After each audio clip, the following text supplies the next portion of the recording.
Hi guys, I'm Davina from Angelica Yarns, and in this video I'm going to show you how to yarn over and make a chain.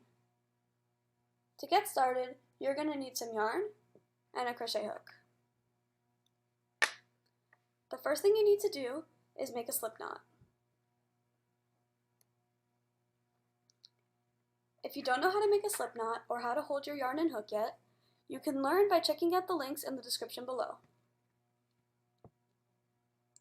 So yarning over means putting your yarn over your hook. To do this, you're going to bring your yarn behind your hook and wrap it to the front. I'll show you one more time.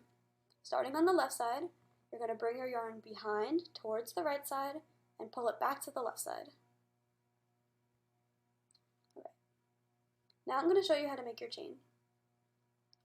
To make a chain, all you need to do is yarn over and pull the yarn through the loop.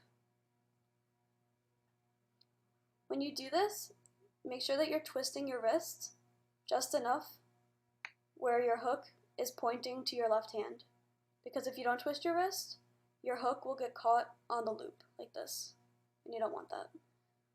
So you just yarn over, and then you twist enough where the point of your hook is pointing to your left hand, and that should make it fit better. If you find that your hook is getting stuck, it's because your loop is too tight. If your loop is too tight, you're going to make really, really tight chains, and then you won't be able to crochet into it later. So to fix this, you hold your tail and wiggle your loop enough where it just loosens up the chain. You don't want your chain too loose, you just want it loose enough where it'll glide on your hook smoothly.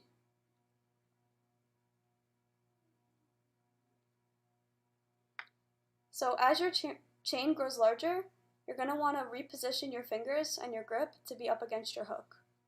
You do this so you have better control of your project. If you don't do this, it'll get sloppy, watch. You have no control and your tension is off. So just make sure you reposition your fingers as you go. That's all you need to know on making a chain. Thank you for watching.